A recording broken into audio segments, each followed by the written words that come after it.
Rain poured gently over the old, cracked roof of a tiny house on the edge of town. Inside, Daniel sat on a worn-out couch, mending his work boots with a needle and thread. The dim light from a single bulb flickered above him, but he didn't complain. He never did. In the next room, two little girls, Lily, 8, and Emma, 5, were doing their homework on the floor.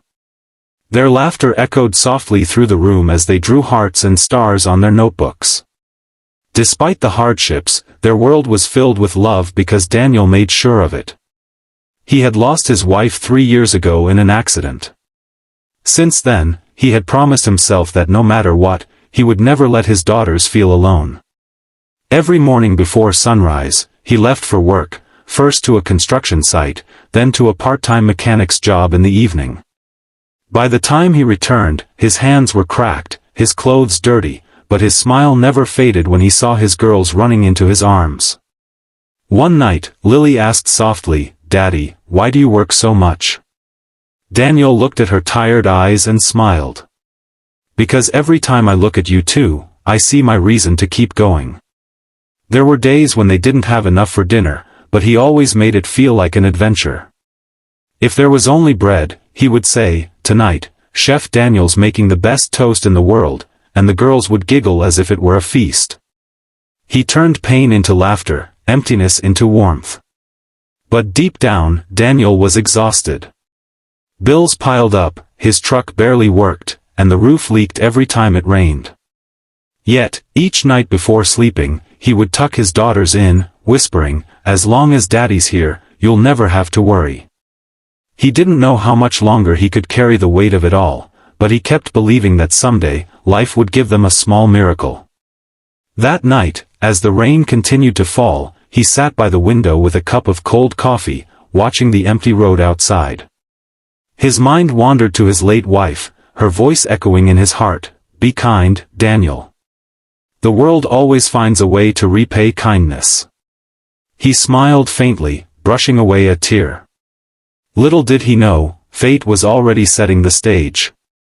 A few miles away, on that same road he often traveled, a luxury car was speeding through the rain, about to crash, about to bring together two completely different worlds. And that night, Daniel's life, filled with struggle and quiet strength, was about to change forever. The night was darker than usual. Rain hit the windshield of Daniel's old pickup like tiny stones as he drove home from work. His daughters, Lily and Emma, sat in the back seat, sleepy, wrapped in their small blankets. The wipers squeaked rhythmically, fighting to clear the blur ahead.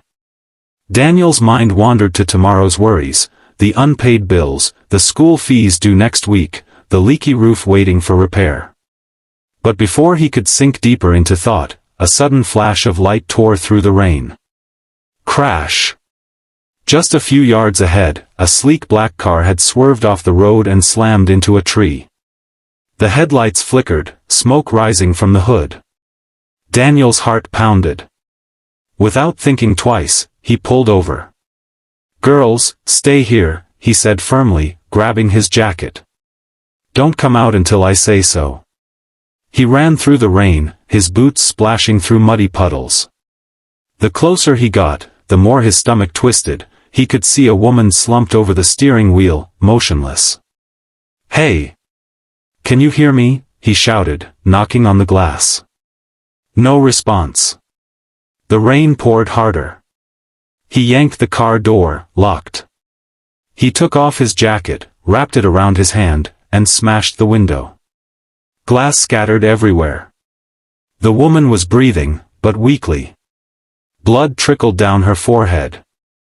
Her expensive clothes and jewelry gleamed under the dim light, a clear sign she was someone important, maybe rich. But to Daniel, she was just a human who needed help. "Ma'am, can you hear me?" he said softly, checking her pulse. It was faint but steady. Carefully, he unbuckled her seatbelt and pulled her out. She was light, fragile, her face pale against the dark night. He laid her gently on the wet grass and covered her with his jacket. "Hang in there, you're gonna be okay," he whispered. His voice trembled, but his heart was steady. From the truck, Lily's small voice cried, "Daddy, is she okay?" Daniel turned, forcing a smile. "She will be, sweetheart. Daddy just has to help her." He called for an ambulance, his hands shaking from the cold and the adrenaline. While waiting, he held the woman's hand tightly, whispering words of comfort to a stranger he had never met. When the ambulance finally arrived, paramedics rushed out. "She's got a head injury but she's stable," one said after checking her. Before they took her away, Daniel noticed something, a gold pendant around her neck engraved with the name, Sarah Blake. The name sounded familiar, but he couldn't place it. He just stood there in the rain, soaked to the bone, watching as they loaded her into the ambulance. As the flashing red lights faded into the distance, Lily and Emma ran out and hugged their father tightly. Daniel knelt beside them and whispered, "Always remember, girls, it doesn't matter who someone is, if they need help, we help them." He didn't know it yet, but that act of kindness, that one selfless night, would soon open the door to a life he never dreamed possible. When Sarah Blake woke up in the hospital, everything felt like a blur, the bright lights, the antiseptic smell, the quiet hum of machines. Her head throbbed, and her memory of the crash was faint. But one thing she remembered clearly, a man's voice, soft yet strong, whispering, "You're gonna be okay." The doctor explained she had survived a terrible accident. "You were lucky," he said. "A man found you just in time. If he hadn't stopped, it could have been worse." Sarah frowned weakly. "Who was he?" The nurse smiled. "Just an ordinary man, but a very good one." Days passed. Sarah couldn't stop thinking about her rescuer. She was one of the most successful businesswomen in the city, a millionaire who had built her empire alone after years of loss and betrayal. She had money, houses, cars, everything, except peace. Yet the thought that a poor stranger had risked his life to save hers touched her heart in a way wealth never had. A week later, with her injuries mostly healed, Sarah asked her assistant to find the man who rescued her. It didn't take long. His name was Daniel Brooks, a single father working 2 jobs. That evening, Sarah drove herself, carefully this time, to his home. When she stepped out of her car, her heels sank slightly into the muddy driveway. The house was small, the paint peeling, the porch light dim. But from inside came the sound of laughter, pure, innocent laughter. When Daniel opened the door, surprise flickered across his face. "Miss Blake?" She smiled softly. "You, remember me?" "I'm just glad you're okay," he said, his voice calm, humble. Behind him, Lily peeked from the doorway, holding a crayon. "Daddy, who's that lady?" Sarah knelt down to her level. "I'm someone your daddy saved," she said with a gentle smile. "You must be Lily, and Emma?" The girls nodded shyly, and before long, they were showing her their drawings, stick figures of their little family. Sarah's eyes glistened as she looked around their modest home. There was no luxury, no fine furniture, but there was love, so much love that it filled the air. She stayed for tea that evening. Daniel apologized for the chipped cups, but she didn't mind. In fact, she hadn't felt so human, so present, in years. Watching him with his daughters, the way he listened to them, the way they hugged him without hesitation, something inside her healed a little. Before leaving, she said softly, "You didn't just save my life, Daniel, you reminded me what it means to have one." From that day, she began visiting often, bringing small gifts for the girls, sharing dinner, and eventually helping Daniel with the bills he never mentioned. What began as gratitude slowly turned into something deeper, a connection neither of them had expected, a bond that blurred the lines between 2 completely different worlds. Weeks turned into months, and what began as an act of gratitude slowly blossomed into a bond that neither Daniel nor Sarah had ever known before. Sarah became a regular visitor.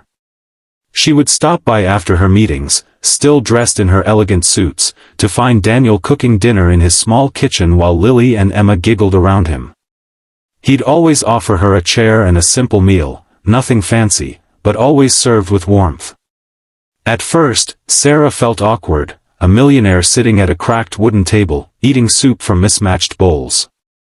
But as time passed, she began to prefer it. There was something magical about that little home, the laughter, the chaos, the hugs before bedtime. It was real. It was everything her big mansion and luxury life had never given her. One evening, as they sat under the stars outside the house, Sarah looked at Daniel quietly. "You know," she said, "I spent years chasing things I thought would make me happy, success, status, money. But when I lost control of my car that night, it was like life was forcing me to stop. To look for something real." Daniel smiled faintly. "And did you find it?" She turned toward him, her eyes soft. "I think I did." He looked down, his heart heavy but full. "You deserve better, Sarah. Someone who can give you the world. I can't even afford to fix my roof." She reached over, placing her hand on his. "Daniel, you already gave me what the world couldn't, a reason to feel alive again." Tears welled up in his eyes. For years, he had carried the weight of loneliness, hiding it behind smiles for his daughters. But now, sitting beside Sarah, he felt something he hadn't felt in a long time, peace. From that day forward, things began to change. Sarah quietly helped him find better work, not as charity, but because she believed in him. She funded a small repair shop in his name, and Daniel, with his honesty and skill, turned it into a thriving business. Lily and Emma grew to adore Sarah. They started calling her Aunt Sarah, though everyone could see she was becoming much more than that. One afternoon, Emma hugged her tightly and said, "You make Daddy smile again."